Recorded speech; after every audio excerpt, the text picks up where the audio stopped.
Сәлем достар, қалдарыңыз қалай? Бүгін мен осындай асханамда ерекше үлпілдеген жұмсақ нанның рецебімен бөлісейін деп тұрмын. Бірге жасап көріңіздер, каналға тіркеліп алыңыздар, лайк басыңыздар, комментарий жазыңыздар, қалай шыққанын жасап көрсеңіздер де сіздер де жазыңыздар. Енді бізге ол үшін 100 грамм осындай ыстық суымыз қажет. Суымыздан кейін 100 грамм сүтіміз қажет. Осылай барлығын құйып аламыз. Сосын бізге шай қасықпен осылай 2 қасық қантымыз қажет. Енді көп десеңіздер 1 қасықты сала берсеңіздер болады. Және бізге осындай орта шай қасықпен құрғақ дрожжымыз қажет. Дрожжымызды салып аламыз. Міне осылай жарты шай қасықпен тұз саласыздар. Енді үйдің қаймағы болатын болса, үйдің қаймағын, дүкендік болса, дүкендікін қоса берсеңіздер болады. Шай қасықпен осылай толтырып, 2 қасық салам. Міне осылай. Өзі қаймақпен жасалған, айранмен жасалған тағамдардың барлығы әдемі болады. Сондықтан қоса берсеңіздер болады. Енді осы қаймақтан қасығы таза ғой. 2 қасықтай көлемінде шай қасықпен осындай майымызды қосамыз. Бұл енді майым 72%-тік үйдегі май. Мен осы майды барлығына пайдаланып, сондықтан қосып жатырмын. Егер де үйдің сары майы болатын болса, үйдің сары майында пайдалана берсеңіздер болады. Сұйық маймен де үлкен 1 қасықпен қосып пайдалана берсеңіздер болады. Енді осыны былғап аламыз.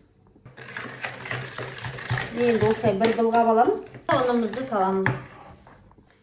Енді ұнымыз бізде електен өткізілген. Осылай ұнды бірден көп салып жібермеңіздер. Аздап салып отырып, нанымызды ашытамыз. Міне осылай. Осыны бір осылай қолымызбен біріктіріп алайық. Ұнды бірден салып жіберіп, көп болып кетсе де болмайды. Сондықтан аздап салып отырып, ашытқанымыз дұрыс негізі. Менің каналымда көбінесе жеңіл, тез дайындалатын тағамдар жасаймын. Сондықтан жасап көріңіздер. Видеоның соңына дейін бірге болыңыздар. Міне осылай. Нанымыз осылай болып тұр. Енді осылай ұнды електен өткізілген сала отырып, нанымызды ары қарай жалғастырып ашытамыз. Піскенін күтіп, және піскенін күтетін боласыздар. Сүт холодильниктен алынған, мұздай болса да бола береді, өйткені біз ыстық су құйып тұрмыз. Сондықтан екеуі қосылғанда жылы болады. Сондықтан нанымызды 5-10 минуттың ішінде осылай ашытып тастадық. Қазір аздап сұйық маймен басып жіберетін боламыз.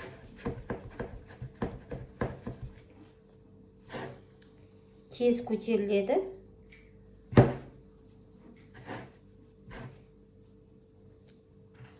Өзі көп жағдайда дүкенге барғанда қыз-келіншектер не алу керек деп тұрамыз ғой.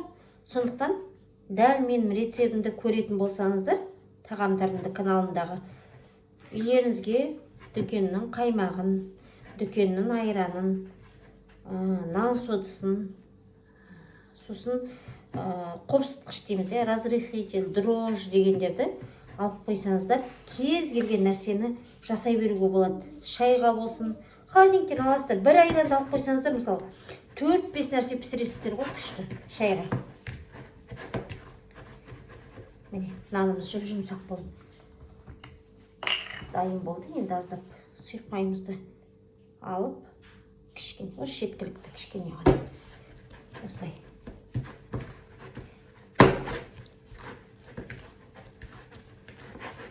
жабыспау үшін, әдемі болып тез ашу үшін аздап қостым.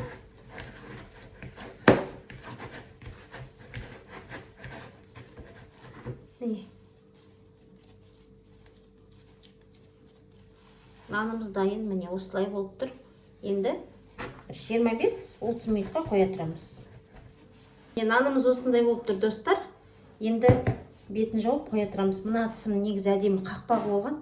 Өткенде пысқысып тамақ істеп жүріп, жанындағы сорпа қайнап атқанда, шеті балқып, бетінде қақпағы аздап еріп кетіпті, балқып.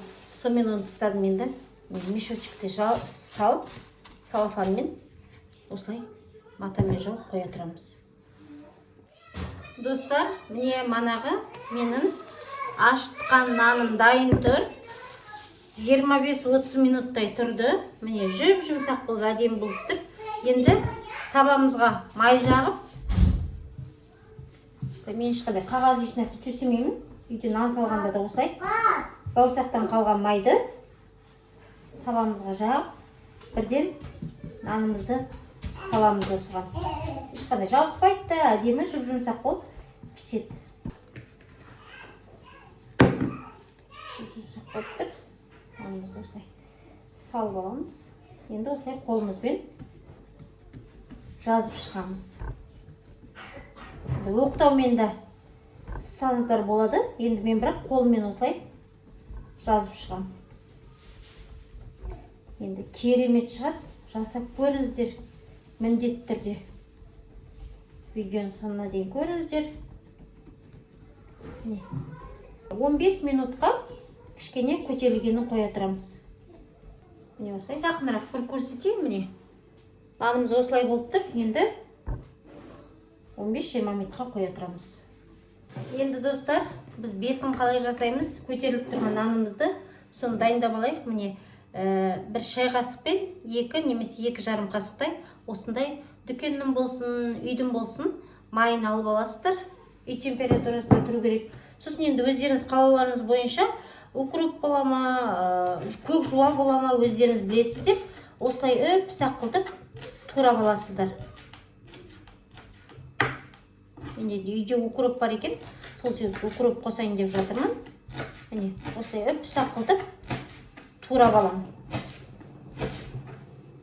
Енді қанша демеңіздер, көз мөлшерінде нанымыздың көлеміне қарай бетіне жағатындай болса болды. Кейбіреулер мысалы ұнатпайды ғой, көп қосқанда. Ол кісілер енді аз қосады деген сияқты.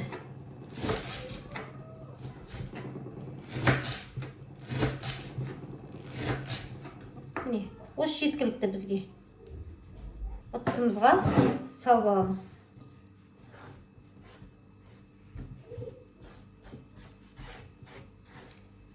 Түскі асқа ерекше осындай үлпілдеген чеснокпен, укроппен қосылған, сырмен қосылған нанымызды дайындайын деп жатырмыз.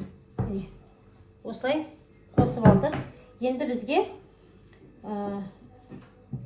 2 бас чеснок керек. Енді бұны осылай үкіштен өткізіп аламыз, ұсақ жағынан. Біреу қоссаңыздар да болады, өз қалауларыңыз бойынша. Чесногымызды және укропымызды, ал мына сырымызды қазір үкіштен ұсақтап өткізіп, бұны қазір бетіне жеке жағатын боламыз. Өткізіп алдық. Мына бөлігін холодильникке салып қоямыз. Келесі тағы бір рецепті дайындағанда, үйге дәмді тағам дайындағанда керек болады. Ал мына бөлігін қазір біз нанымыздың бетіне жағатын боламыз. Сізге осы майымызбен чесногымызды, укропымызды араластыру қажет.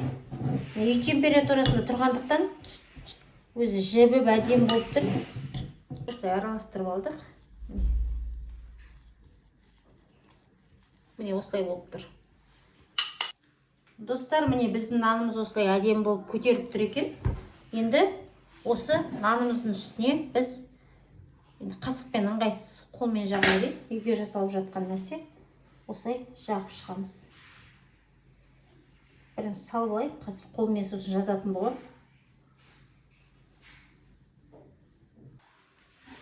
Міне достар, мен укроптың барлығын осылай нанымыздың бетіне, көтеріліп тұрған нанымызға жағып шығып жатырмын. Міне осылай керемет болып тұрған. Жақынырақ тағы көрсетемін. Міндетті түрде түскі асқа немесе кешкі асқа жасаңыздар. Отбасыларыңызға керемет ұнайды деген сенімдемін. Өйткені біздікілерге бір жасағаннан алдында ұнаған болатын. Міне, бүгін бір емес, бірнеше рет жасап тұрмыз. Осылай барлық жағып шығамыз. Осылай араларын кесіп шығамыз.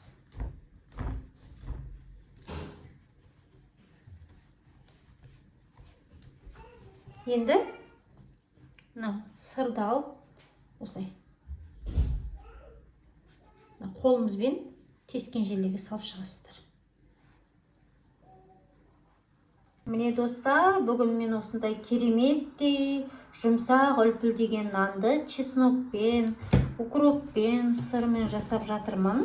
Міндетті түрде каналға тіркеліп алыңыздар. Кереметтей тез оңай жасалатын рецепттермен дәмді тағамдарды сіздер де жасап көріңіздер. Достар, міне мен бүгін осындай кереметтей үлпілдек жұмсақ нанды жасадым. Пешімізде тез пісті. 180 градуста пісіріп алдым. Сіздер де жасап көріңіздер. Каналға тіркеліп алуды ұмытпаңыздар. Енді сіздермен бірге дәмін бірге көретін боламын. Істеп болғанда да енді. Қараңыздар ортасын қандай болып тұрған. Мәссаған. Енді қалай жасамайсыздар? Не осындай.